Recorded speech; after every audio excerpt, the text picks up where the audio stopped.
iglesia, exhortándoles a conducirse correctamente en sus relaciones dentro de la congregación para vivir en paz, para mantener la unidad.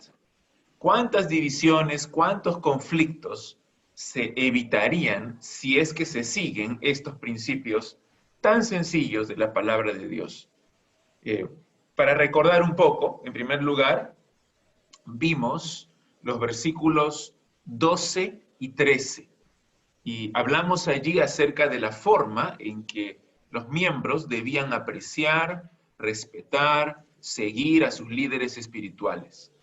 Y luego, la lección anterior, aprendimos acerca de cómo tratar a nuestros hermanos en diferentes necesidades, siempre con paciencia, siempre con amor, siempre con bondad, pero a aquellos que eran rebeldes teníamos que amonestarlos, a los que estaban desanimados teníamos que animarlos y a los débiles debíamos fortalecerlos, ayudarlos y teniendo paciencia con, con todos.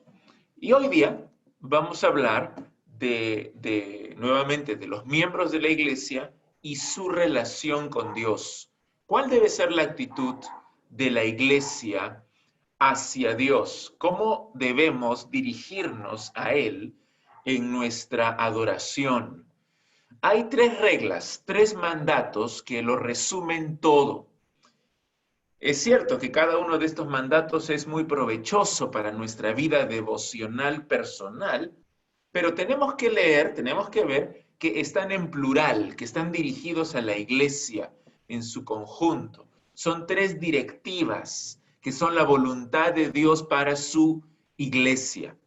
Y pueden ser órdenes muy sencillas, pero cuando profundizamos en cada una de ellas, nos damos cuenta que son órdenes exhaustivas, es decir, que abarcan todos los tiempos y todas las circunstancias de nuestra vida. En todo lugar, en todo momento, en cualquier situación, debemos modelar estas actitudes de todo corazón.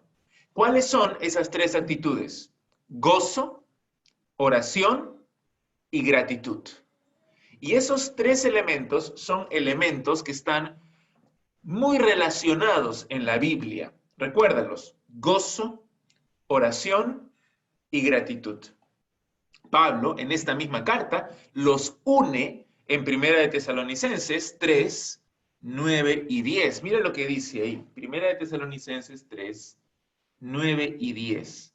Por lo cual, ¿qué acción de gracias podremos dar a Dios por vosotros? Observa, acción de gracias, gratitud, por todo el gozo, ahí está el gozo, con que nos gozamos a causa de vosotros delante de nuestro Dios. Orando, ahí está la oración, de noche y de día, con gran insistencia, para que veamos vuestro rostro y completemos lo que falte a vuestra fe. Entonces, con la autoridad de la palabra de Dios, te digo que esto es lo que Dios quiere para nuestra iglesia. Mi propósito es que si verdaderamente estamos nosotros en Cristo, si somos creyentes verdaderos, entonces que obedezcamos estas tres reglas de conducta. En otras palabras, que nos regocijemos siempre en Él, que vivamos en un espíritu de oración constante y que le demos las gracias en cualquier situación. Esto es muy práctico lo que vamos a leer. Así que leamos estos tres versículos en Primera de Tesalonicenses capítulo 5, versículos 16, 17 y 18. Muy cortos, muy directos, al punto, dicen así. Versículo 16. Estad siempre gozosos. Orad sin cesar. Dad gracias en todo, porque esta es la voluntad de Dios para con vosotros en Cristo Jesús. Entonces, veamos cada una de estas tres órdenes específicamente. En primer lugar, gozo permanente. El primer mandato dice, estad siempre gozosos. Es muy claro que para Pablo la vida cristiana debe caracterizarse por el gozo. En contraste con los paganos, que eran pesimistas, fatalistas, sin esperanza en el siglo I. Las religiones paganas antiguas, así como las religiones modernas también, no dan esperanza, no dan consuelo para el alma, sino que más bien oprimen, cargan, esclavizan a sus seguidores. Así que Pablo aquí está llamando a toda la iglesia de Tesalónica a mostrar el gozo del Señor siempre. Eso significa que en medio de las pruebas, en medio del sufrimiento, en medio de la persecución, en medio de las burlas, de las calumnias, de los maltratos, no solamente ellos no debían devolver mal por mal, no debían vengarse, sino que va más allá, debían tener siempre gozo. Humanamente es imposible, pero los tesalonicenses ya lo estaban haciendo con el poder del Espíritu Santo. Mira en el capítulo 1, ahí en el versículo 6 dice, y vosotros vinisteis a ser imitadores de nosotros y del Señor, recibiendo la palabra en medio de gran tribulación con gozo del Espíritu Santo. En esas circunstancias adversas, difíciles, ellos seguían manteniendo el gozo del Señor.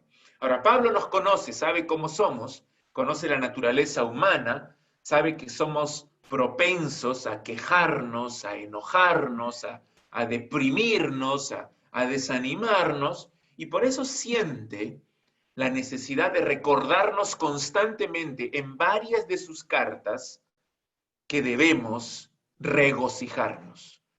Es una aparente paradoja, porque él ordena gozarse en momentos de tristeza, en momentos de sufrimiento, en momentos de dolor. Él mismo, cuando está en la cárcel, escribe a los filipenses y les dice, regocíjense en el Señor.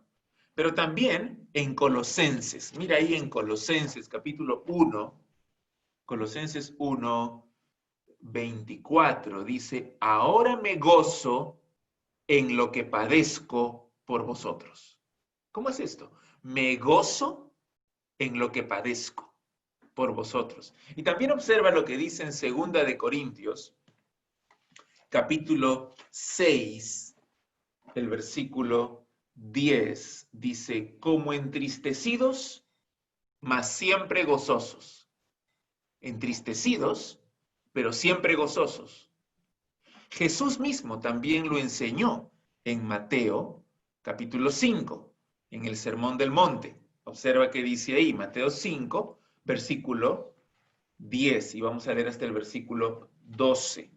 Dice, del 10 al 12, bienaventurados, y bienaventurados significa dichosos, dichosos los que padecen, dichosos los que padecen persecución por causa de la justicia, porque de ellos es el reino de los cielos. Bienaventurados sois cuando por mi causa os vituperen y os persigan y digan toda clase de mal contra vosotros mintiendo. Gozaos y alegraos, porque vuestro galardón es grande en los cielos, porque así persiguieron a los profetas que fueron antes de vosotros. Y Pedro también, en Primera de Pedro, el capítulo 4, el versículo 13, Primera de Pedro 4, 13, dice, sino gozaos, por cuanto sois participantes de los padecimientos de Cristo, para que también en la revelación de su gloria os gocéis con gran alegría.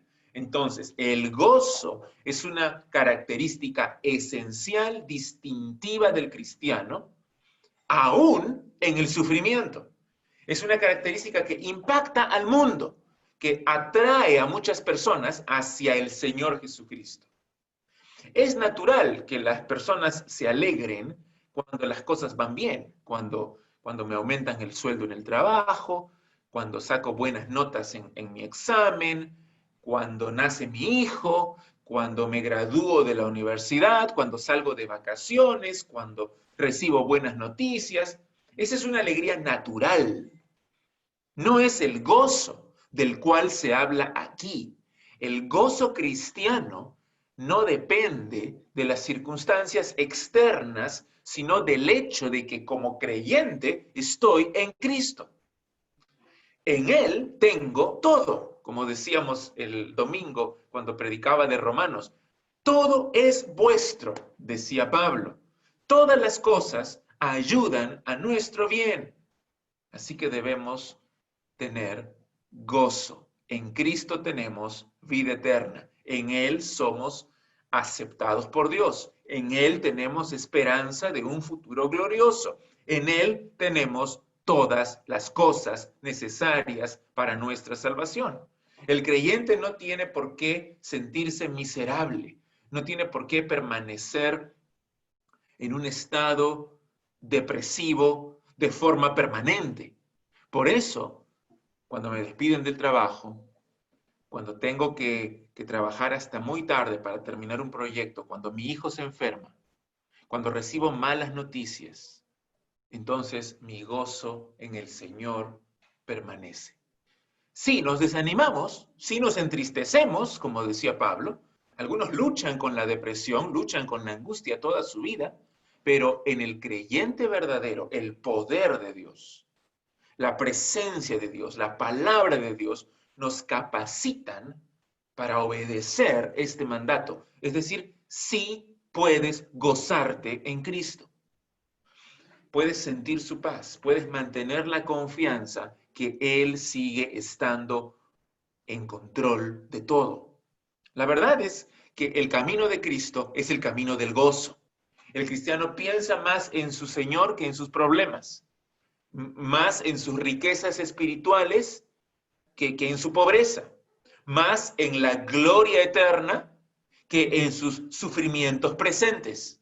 ¿Recuerdas lo que Pablo decía también? Que el sufrimiento presente es leve, es temporal y no se compara con la gloria venidera que en nosotros ha de manifestarse. No estamos hablando aquí de optimismo vano, no estamos hablando de puras emociones y sentimientos, sino estamos hablando de una orden, del deber, estamos hablando de la decisión que todo cristiano debe tomar de regocijarse.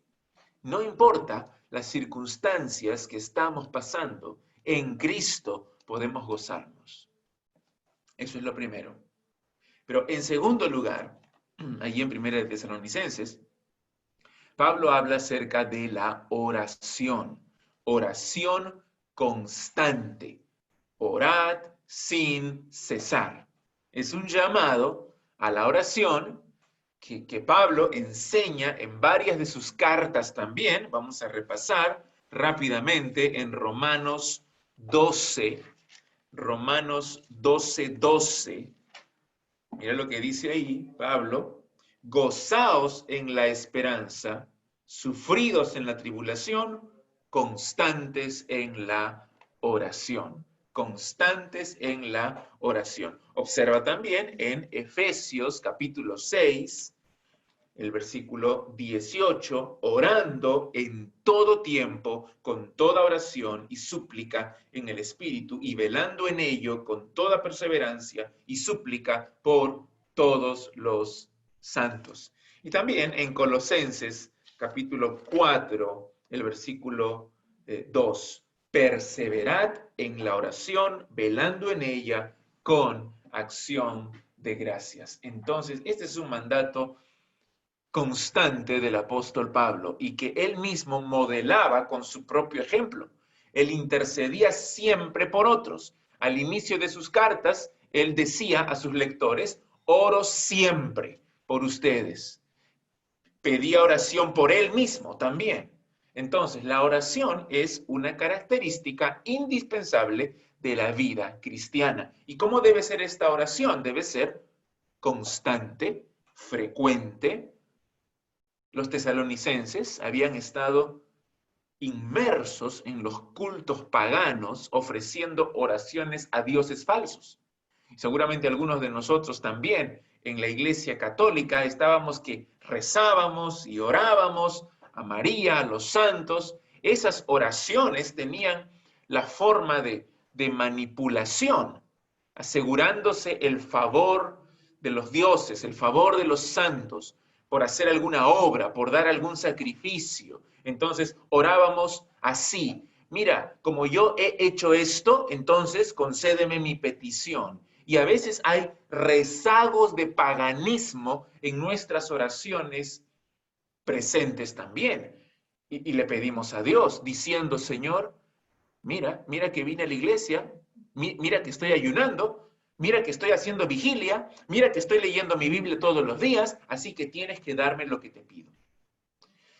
La oración cristiana no es así, sino que nos acercamos a nuestro Padre, a nuestro Señor, a nuestro Creador soberano de todo el universo, al cual le debemos nuestras vidas, nos acercamos para adorarle, para confesarle nuestros pecados, para agradecerle por todas sus bendiciones y para pedirle para nuestras necesidades. Sabemos que Él nos ama, nos escucha y nos dará siempre lo que es mejor. En otras palabras, cuando nos acercamos a orar, Cristo transforma nuestra mente, de tal manera que dejamos de enfocarnos en nosotros y ahora vivimos para la gloria de Dios, enfocados completamente en Él. La oración muestra nuestra absoluta dependencia de Él y nos cambia a la imagen de Jesucristo.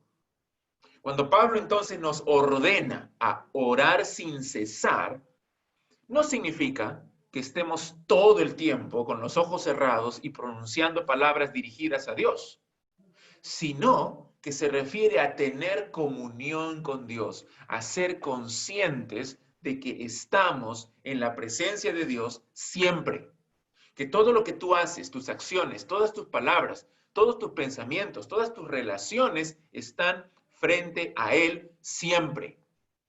Debemos vivir en un espíritu de oración. Y si vivimos de esta manera, entonces espontáneamente pronunciaremos peticiones, agradecimientos, confesiones, alabanzas a nuestro Dios en cualquier momento, en cualquier lugar.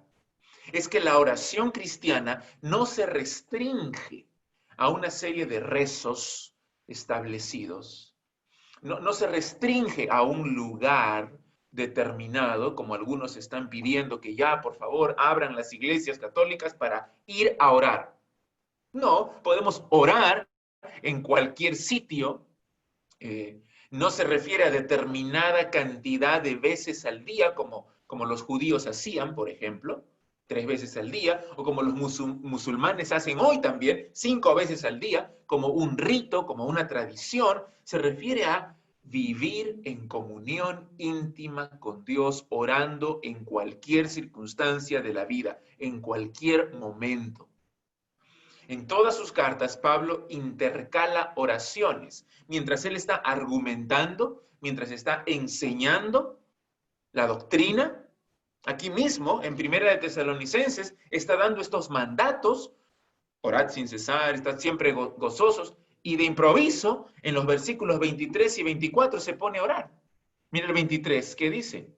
Y el mismo Dios de paz os santifique por completo, y todo vuestro ser, espíritu y alma y cuerpo, sea guardado irreprensible para la venida de nuestro Señor Jesucristo. Fiel es el que os llama, el cual también lo hará. Esta es una oración que Pablo está haciendo de improviso en este texto.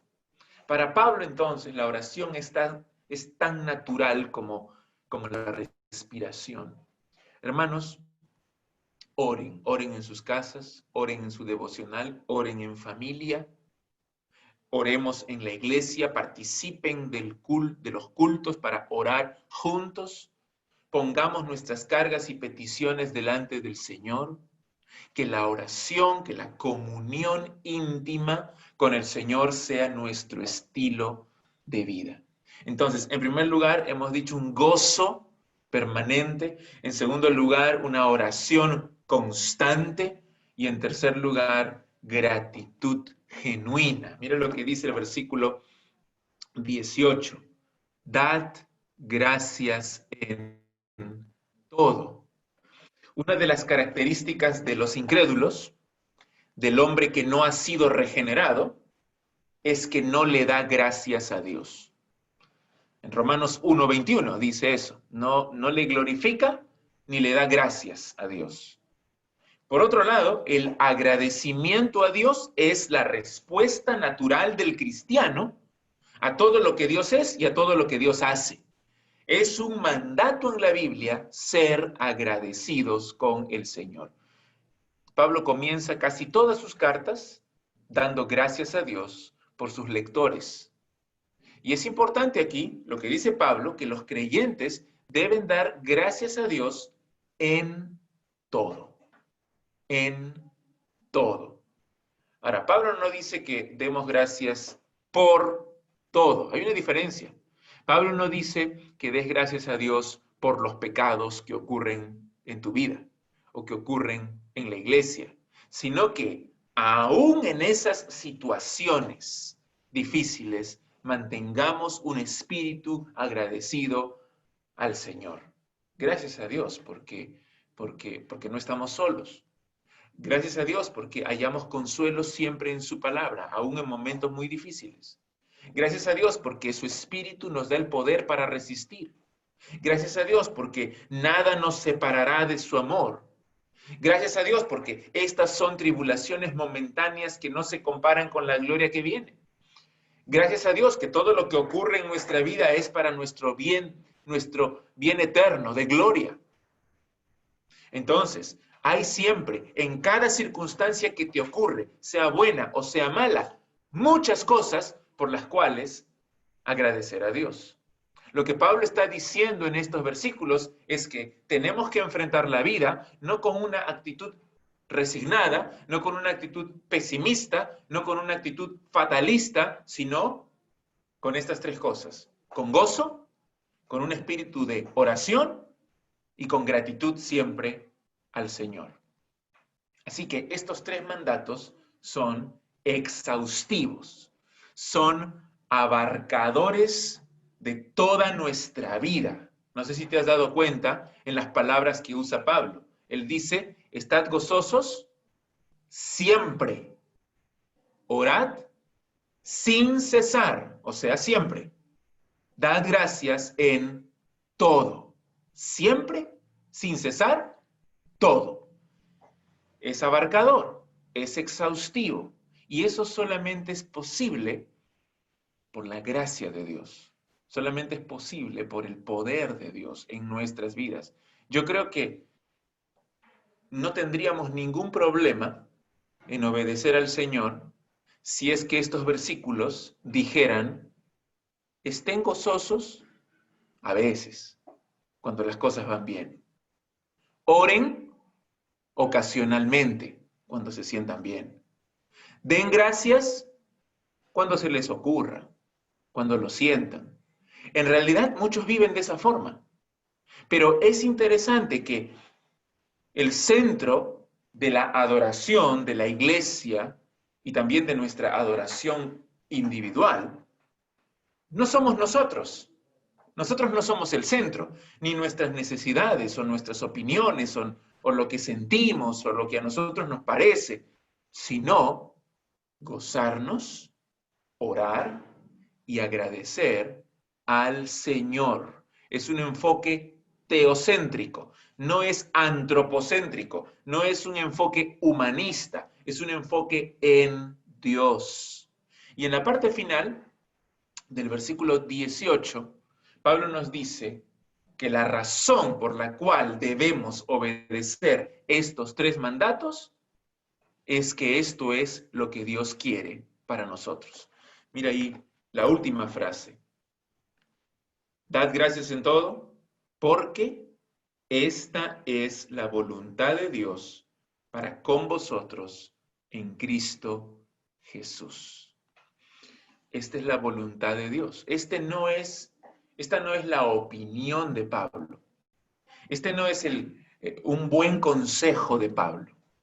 Esta es la voluntad revelada de Dios para cada uno de nosotros, para su iglesia. Y dice aquí, en Cristo Jesús, al final. Es la voluntad de Dios para con vosotros en Cristo Jesús. Y esto significa que solamente en unión con Cristo Jesús podemos cumplir en nuestra vida con estos tres mandatos. Solo si somos verdaderos creyentes, solo si somos o si estamos en Cristo, podremos obedecer. Y qué hermosa esa frase que dice también Pablo ahí al final. Esta es la voluntad de Dios para con vosotros. Dios tiene una voluntad. Dios tiene un plan para nosotros.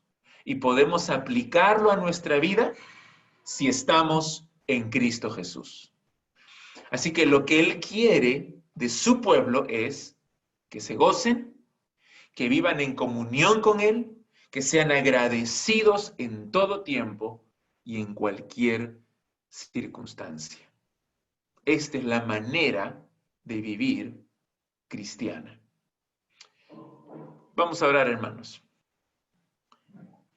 Padre Santo, te damos gracias por este tiempo, este mensaje, estos versículos que tú nos has dado hoy. Y te pedimos, Señor, que en el poder del Espíritu Santo y en unión con Cristo Jesús podamos obedecer, vivir así, reflejar a Cristo en nosotros, con gozo en medio de cualquier circunstancia, con un espíritu de oración, siempre en comunión contigo, y también con un corazón agradecido por todo lo que tú haces. Señor, que podamos dar buen testimonio a otros, reflejando estas cualidades en nuestras vidas. Te lo pedimos en el nombre de Jesús. Amén.